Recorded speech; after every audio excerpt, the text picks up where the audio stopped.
Hello friends, welcome to PCM classes. आज हम लोग लाइट एनर्जी चैप्टर पढ़ेंगे क्लास 8 का, जो कि चैप्टर नंबर 5 है।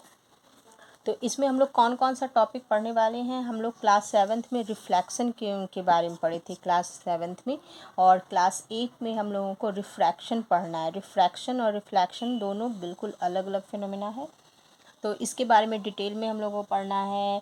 रिफ्रैक्शन की वजह से बहुत सारी फिनोमेना होती है, just like twinkling of star. Star twinkle करते हम लोग देखते हैं, तो स्टार क्यों बनते हैं। रेनबो का फॉर्मेशन। इसी तरह और भी रिफ्रैक्शन के यूजेस हैं। फॉर एग्जांपल डिज़र्ट में मिराज का बनना। एंड इसके बाद हम लोग कुछ एक्सपेरिमेंट्स देखेंगे, जैसे अगर हम लोग किसी वाटर में किसी पेंसिल को इस तरह से, अगर वाटर के अंदर पेंसिल को देखते हैं तो बाहर से देखने पे वो पेंसिल थोड़ा बेंड नज़र आता है। तो ये सारे फिनोमेना जो हैं ये सब रिफ्रैक्शन से रिलेटेड हैं। तो वन बाय वन मैं सारे एक्सप्लेन करूँगी। तो सबसे पहले हम लोग को ये जानना है कि लाइट क्या है। Light is a form of energy that let us to see the object. Light हम एक तरह का क्या है, एनर्जी है, जिसके वजह से हम चीज़ों को देख पाते हैं। जैसे हम लोग मिरर में अपना फेस देखते हैं तो वो भी लाइट की वजह से देखते हैं। तो ये सब तो हम इंट्रोडक्शन 7th क्लास में हम लोग पढ़ चुके हैं। तो अब हम लोग आते हैं, लाइट का दो इम्पॉर्टेंट फिनोमेना होता है, रिफ्लेक्शन एंड रिफ्रैक्शन। रिफ्लेक्शन क्या होता है, जनरली लाइट क्या होता है कि आती है, ये किसी सोर्स से निकल रही है, इस तरह से वो किसी भी मिरर से इस तरह से स्ट्राइक होने के बाद बाउंस बैक चली जाती है। तो इसको हम लोग इस फिनोमेनन को रिफ्लेक्शन कहते हैं। तो रिफ्लेक्शन में क्या है, अगर यहाँ एयर का मीडियम है और ये ग्लास है, अगर मान लेते हैं ये ग्लास का स्लैब, ये मिरर की जगह ग्लास का एक स्लैब है और ये काफ़ी थिक है, तो यहाँ पर एयर का मीडियम है और यहाँ पर ग्लास का मीडियम है। ये दोनों मीडियम क्या है, डिफरेंट है। तो अगर एयर इस दोनों मीडियम को सेपरेट करने वाले सरफेस से ही वापस चली जाती तो इस प्रोसेस को रिफ्लेक्शन कहते हैं। रिफ्रैक्शन इसके अपोजिट क्या है कि अगर यहाँ पर इस तरह से ग्लास है एंड यहाँ एयर है, यहाँ ग्लास है, तो ये इस तरह से मिरर पे स्ट्राइक होती है, या ग्लास स्लैब पे कर सकते हैं। स्ट्राइक होने के बाद ये इस तरह से हम लोग इस पर एक नॉर्मल ड्रॉ कर लेते हैं, नॉर्मल। तो ये क्या अपने जो ओरिजिनल पाथ से डेविएट हो जाती है और ये इस तरह से मुड़ जाती है। इस प्रोसेस को हम लोग कहते हैं रिफ्रैक्शन। इसका मतलब रिफ्रैक्शन क्या है, रिफ्रैक्शन है bending of light from one medium to another medium. एक मीडियम से दूसरे मीडियम में जाने पे लाइट का जो लाइट के पाथ का बेंडिंग होता है, इसको हम लोग अब नेक्स्ट हम लोग जानते हैं मीडियम के बारे में। मीडियम, अब मीडियम से रिलेटेड दो टर्म है, एक हम लोग कहते हैं डेंसर मीडियम, दूसरा कहते हैं rarer medium. Denser medium and rarer medium क्या होता है, तो डेंसर मीडियम वैसे मीडियम को कहते हैं जिसका स्पीड, जिसमें लाइट का स्पीड होता है, स्पीड ऑफ लाइट डिक्रीज हो रहा है। इट मीन्स हम लोग जानते हैं कि एयर में लाइट का स्पीड कितना होता है, 3 × 10⁸ मीटर पर सेकेंड होता है। लेकिन अगर एयर से कोई दूसरे मीडियम में जाता है, फॉर एग्ज़ाम्पल ग्लास में या वाटर में जाता है, तो वहाँ पर लाइट का स्पीड डिक्रीज़ हो जाता है। तो जिस मीडियम में लाइट का स्पीड डिक्रीज़ हो रहा है उसको कहा जाता है denser medium. And rarer medium उसको कहा जाता है जिसमें स्पीड ऑफ लाइट इंक्रीज़ कर रहा है, जिसमें स्पीड ऑफ लाइट इंक्रीज़ करता है उसको हम लोग डेंसर मीडियम कहते हैं। तो अगर वाटर के केस में देखें, वाटर में कितना होता है, वाटर के लिए इसका वैल्यू होता है लाइट का 2 × 2 5 × 10⁸ मीटर पर सेकेंड। और ग्लास के लिए होता है 2 × 10⁸ मीटर पर सेकेंड। तो अगर ग्लास और वाटर में कहा जाए तो कौन डेंसर मीडियम होगा और कौन रेयरर मीडियम होगा। तो देखिए इसमें वाटर में इसका स्पीड क्या है, ज़्यादा है, तो ग्लास में इन दोनों में कंपेरिजन करेंगे तो ग्लास हो जाएगा denser and water rarer medium. Water क्या है, रेयरर मीडियम हो जाएगा। ठीक है, तो यहाँ तक तो हम लोग समझ गए। तो कभी भी लाइट, अगर लाइट का स्पीड किसी एक मीडियम से दूसरे मीडियम में जाने पे डिक्रीज़ हो रहा है तो लाइट का हम लोग क्या कहते हैं कि वो डेंसर मीडियम में जा रही है, और इंक्रीज़ हो रहा है तो हम लोग कहते हैं कि वो रेयरर मीडियम में जा रही है।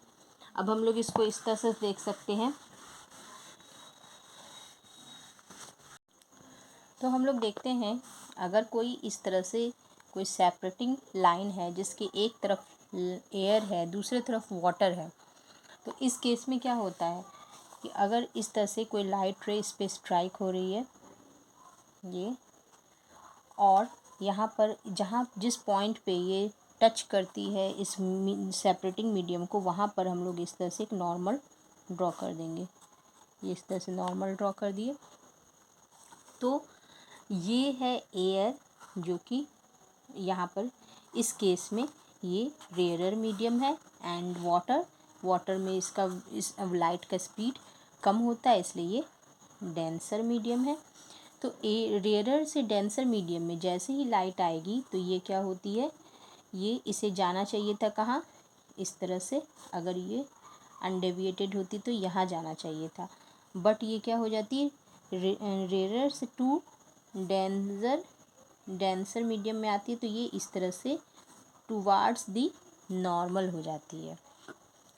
ये टुवार्ड्स दी नॉर्मल हो जाती है, ये इसका नॉर्मल है। यहाँ नॉर्मल हम लोग जनरली क्या होता है, किसी भी सरफेस पे इस तरह से 90 डिग्री हम लोग खींच लेते हैं, इसी को नॉर्मल मान देते हैं, और इसके अकॉर्डिंग ही हम लोग देखते हैं कि ये जाना चाहिए था इस डायरेक्शन में, बट ये नॉर्मल की तरफ थोड़ी सी मुड़ गई। तो इसको हम लोग कहते हैं refraction when light travels from rare to denser medium. Next है, अब अगर लाइट उल्टा अगर हम लोग देख लेते हैं, अगर डेंसर से रेयरर मीडियम में आ रही है तो यहाँ ये नॉर्मल इस तरह से मान लिए, लाइट इस तरह से फिर से आती है, पहले से ही नॉर्मल ड्रॉ कर लिए हैं, तो ये नॉर्मल के क्या होगी, जैसे ही ये डेंसर मीडियम से रेयरर मीडियम की तरफ ट्रैवल करेगी तो ये अवे फ्रॉम द नॉर्मल, मतलब इसका जो डायरेक्शन था ऐसे था, इस तरह से हम लोग लेते हैं, ऐसे डायरेक्शन जाना चाहिए था, बट ये जाती किधर है, इससे दूर होके इस तरफ चली जाती है। तो इसको कहते हैं हम लोग ये अवे फ्रॉम द नॉर्मल। अब इसको एक हम लोग शॉर्टकट वर्ड से याद रख सकते हैं इस तरह से, RDT, RDT यानी rare to denser towards the normal. दूसरा इसको हम लोग याद कर सकते हैं DRA, denser to rare away from the normal. तो ये दो वर्ड याद रखेंगे तो ये कभी नहीं भूलेंगे कि किस मीडियम से किस तरफ जाएगी, तो टुवार्ड्स द नॉर्मल होगा या अवे फ्रॉम द नॉर्मल होगा। तीसरा एक और केस है, ये इससे हमेशा ऑब्जेक्टिव में क्वेश्चन पूछा जाता है। अगर ये सेपरेटिंग लाइन है और यहाँ दोनों अलग अलग मीडियम है, टू अलग अलग मीडियम है, ये 1 मीडियम है, ये मीडियम 2 मान लेते हैं, तो लाइट अगर इसमें नॉर्मली आती है, अगर मान लीजिए ऐसे लाइट ट्रैवल कर रही है नॉर्मली, तो इस केस में ये अनडेविएटेड सीधे चली जाएगी। ठीक है, तो अनडेविएटेड चली जाती है इस केस में। तो अनडेविएटेड जाने का दो केस है, पहला तो अगर ये नॉर्मली इंसिडेंट हो रही है तो, और अगर कोई लाइट सेम रिफ्रैक्टिव इंडेक्स में, अगर ये एयर है नीचे भी एयर है और इस केस में लाइट आ रही है, तो ये क्या होगी, जैसे आ रही है ये अनडेविएटेड उसी तरह ये निकल जाएगी। इस केस में कोई भी रिफ्रैक्शन नहीं होगा। तो इस तरह से हम लोग समझ गए रिफ्रैक्शन में। अब रिफ्रैक्शन में कुछ टर्म देख लेते हैं, जैसे यहाँ पर हम लोग देखते हैं एंगल ऑफ इंसिडेंस क्या होता है। तो नॉर्मल के साथ जो एंगल बनाई उसको एंगल ऑफ इंसिडेंस कहेंगे। नॉर्मल के साथ जो रिफ्रैक्टेड, यहाँ पर ये रिफ्रैक्टेड रे है, रिफ्रैक्टेड रे जो नॉर्मल से एंगल बनाते हैं उसको आर कहते हैं। एंड नेक्स्ट और क्या कहते हैं हम लोग इसमें, ये आई आर हो गया। और एक और होता है स्नेल्स लॉ। हाँ, अब हम लोग लॉ ऑफ रिफ्लेक्शन पढ़ते हैं। Snell's law, law of refraction, that is also called Snell's law. तो स्नेल्स लॉ क्या कहते हैं, फर्स्ट तो वही जो हम लोग का रिफ्लेक्शन वाला था कि तीनों एक ही प्लेन में होंगे, incident ray, reflected ray and normal. इसमें रिफ्लेक्टेड की जगह हम लोग रिफ्रैक्टेड यूज़ करेंगे वर्ड, रिफ्रैक्टेड रे एंड नॉर्मल। नॉर्मल, ये तीनों एक ही प्लेन में होंगे। कैसे, देखिए इसमें यहाँ पर इस नॉर्मल का प्लेन क्या है, अगर मान लेते हैं ये वाइट बोर्ड है, ये है कोई सेपरेटिंग लाइन, तो लाइट अगर यहाँ से आ रही है ऐसे करके, लाइट इंसिडेंट हो रही है इस पर, तो इसका नॉर्मल क्या हो गया, इस तरफ से होगा। और रिफ्लेक्टेड रे जो होगा, रिफ्रैक्टेड रे बोर्ड के नीचे से होकर के चले जाएगा। तो ये अगर एक्स एक्सिस है तो ये सारे कहाँ है, वाई एक्सिस की तरफ, इंसिडेंट रे, रिफ्रैक्टेड रे एंड नॉर्मल। तो तीनों का प्लेन क्या है, वाई एक्सिस, सब एक प्लेन में है। दूसरा ये कहते हैं स्नेल्स लॉ में कि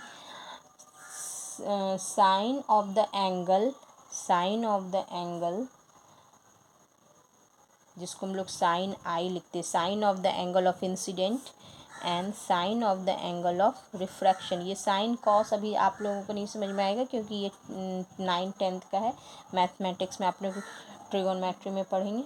तो अभी बस इतना याद जान लीजिए कि ये साइन एक एंगल को डिनोट करने का एक टर्म होता है, sine I and sine are.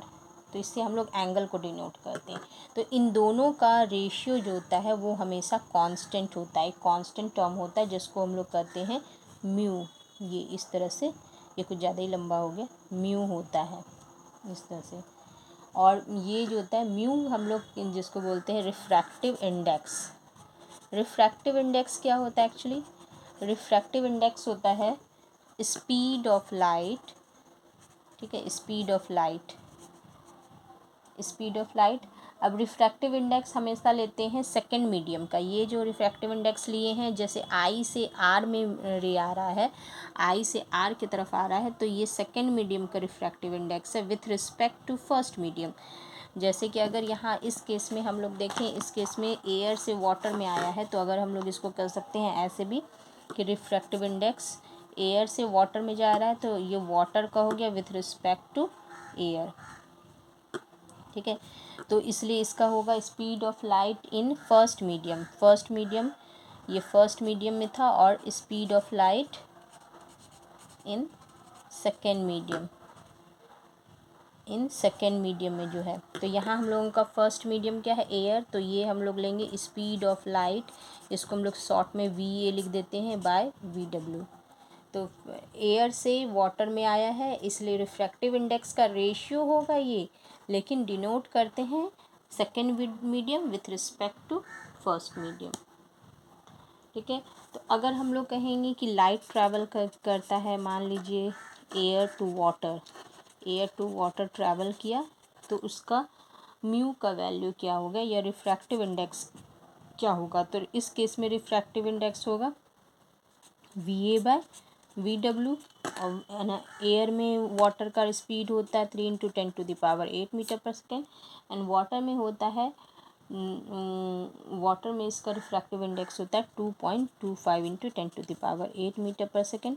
इन दोनों को अगर हम लोग डिवाइड कर देंगे तो 4/3 1.33 आएगा। ये वैल्यू आपको अगर याद रह सकता है तो याद रख सकते हैं कि ये हो गया refractive index of water with respect to air.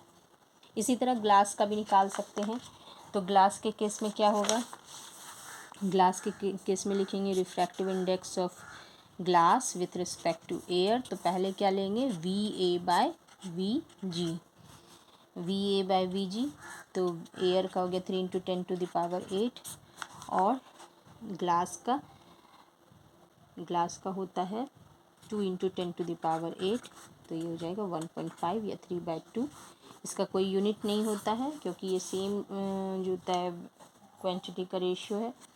अब इफेक्ट देखिए, अब इसका क्या क्या जो होता है एप्लीकेशंस या बोल सकते हैं इफ़ेक्ट्स है रिफ्रैक्शन के। तो सबसे पहला इफ़ेक्ट्स है depth of water in a vessel when seen from air appears to be raised. अगर हम लोग ऊपर से देखेंगे, अगर ऊपर से हम लोग मान लीजिए कि इस तरह से ये कोई कंटेनर है, इसके अंदर हम लोग एक कॉइन रखते हैं, एक 5 का कॉइन डाल देते हैं और हम लोग अभी इसमें कुछ नहीं है, एयर है। हम लोग ऊपर से स्ट्रेट यहाँ पर अगर आइज़ रख करके देखते हैं तो हम लोग को इसका रियल डेप्थ पता चलता है क्या है। लेकिन जैसे ही हम लोग इसमें वाटर डाल देंगे, वाटर फिल कर देते हैं, तो उस केस में हम लोगों को इसका डेप्थ जो होता है ना वो पहले से कम नज़र आता है। एक्चुअली हम लोगों को ये लगता है कि ये जो कॉइन है ना ये थोड़ा सा ऊपर आ गया है, ऊपर नज़र आता है, ठीक है। ये ऐसा लगता है कि ये कॉइन थोड़ा सा ऊपर उठा हुआ है, हम लोग इसका इमेज ऊपर नज़र आता है। तो ये इसको हम लोग ऐसे दिखा सकते हैं। ये एक्चुअली होता क्या है इस केस में, तो ये यहाँ पर इस तरह से वाटर हम लोग ले लिए, वाटर का ये सरफेस है, नीचे ऊपर एयर है और नीचे वाटर है। अब इसमें क्या होगा, यहाँ पर अगर कोई ऑब्जेक्ट मान लेते हैं, यहाँ कॉइन है, ये ऑब्जेक्ट है, यहाँ से एक रे आती है जो कि सीधे ऊपर जाती है। तो अनडेविएटेड हम लोगों ने पढ़ा था कि जो नॉर्मली जाती है वो अनडेविएटेड ऊपर निकल जाएगी। यहाँ पर कोई ऑब्जर्वर है, यहाँ पर कोई ऑब्जर्वर है और ये इसको देखता है, तो उसको कैसे लगेगा कि इस ऑब्जेक्ट से एक रे आ रही है और यहाँ पर जैसे ही ये वाटर से एयर में आएगी तो यहाँ पर क्या होता है, रिफ्रैक्शन प्रोसेस। रिफ्रैक्शन प्रोसेस होगा तो ये क्या हो जाएगा, थोड़ा सा ये क्योंकि rare to denser medium denser to rare medium में जा रही है तो क्या हो जाएगी, अवे फ्रॉम द नॉर्मल। तो अवे फ्रॉम द नॉर्मल यहाँ है, लेकिन ये नॉर्मल से दूर हो जाएगी और यहाँ पर ये आइज़ को यहाँ बना लेते हैं, तो यहाँ पर इसको इस तरह से जाती हुई रे नज़र आती है। तो अब ये दोनों रे को, ये एक तो अनडेविएटेड गई और ये इधर जाती, इन दोनों रे को अगर हम लोग इस तरह से बैक मिलाते हैं तो ये कहाँ मिलता है, यहाँ मिलता है। इसका मतलब इस ऑब्जेक्ट का इमेज यहाँ पर बन रहा है, ये इमेज हो गया, ये ऑब्जेक्ट था। तो इसलिए कोई भी ऑब्जेक्ट जो होता है ना वाटर के अंदर देखने पे बाहर से ये थोड़ा सा रेज्ड नज़र आता है। तो इसका रीज़न यही है। और ये रेज्ड, इसका एक और है, ये हम लोग रिफ्रैक्टिव इंडेक्स किसी भी मीडियम का कितना रेज्ड होगा, तो ये होता है actually real depth by apparent depth, इन दोनों का रेशियो होता है। तो इसका मतलब क्या है, हम लोग जानते हैं कि रियल डेप्थ, मान लीजिए ये कॉइन, इसके अंदर 5 सेंटीमीटर का हम लोग वाटर का लेंथ था इसके अंदर, तो 5 सेंटीमीटर था। और वाटर का रिफ्रैक्टिव इंडेक्स हम लोग को पता है कि 4/3 होता है। तो रियल डेप्थ 5 सेंटीमीटर है, तो एपरेंट डेप्थ क्या होगा इसका, तो एपरेंट डेप्थ हम लोग निकाल सकते हैं 5 बाय, इसको डिवाइड कर देंगे 4/3 से, तो 3/4 हो गया, 15/4, दैट मीन्स कितना हो जाएगा, 15/4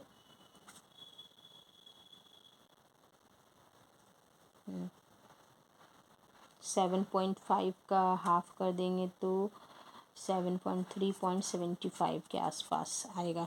तो ये क्या हो गया, इसका डेप्थ देख रहे हैं, पहले 5 सेंटीमीटर था, अब 3.75 सेंटीमीटर के आसपास होता है। इसका मतलब कि ये क्या हो रहा है, थोड़ा ऊपर उठा नज़र आ रहा है, नज़दीक हम लोगों के आइज़ से ज़्यादा क्लोज है। इसी तरह का एक और है, किसी भी ये बेंडिंग होना। अगर इस तरह से हम लोग किसी खाली जार में या बीकर में इस तरह से एक पेंसिल को देखते हैं तो वो हम लोग बाहर से देखने पे वो क्या नज़र आता है, स्ट्रेट नज़र आता है, स्ट्रेट है।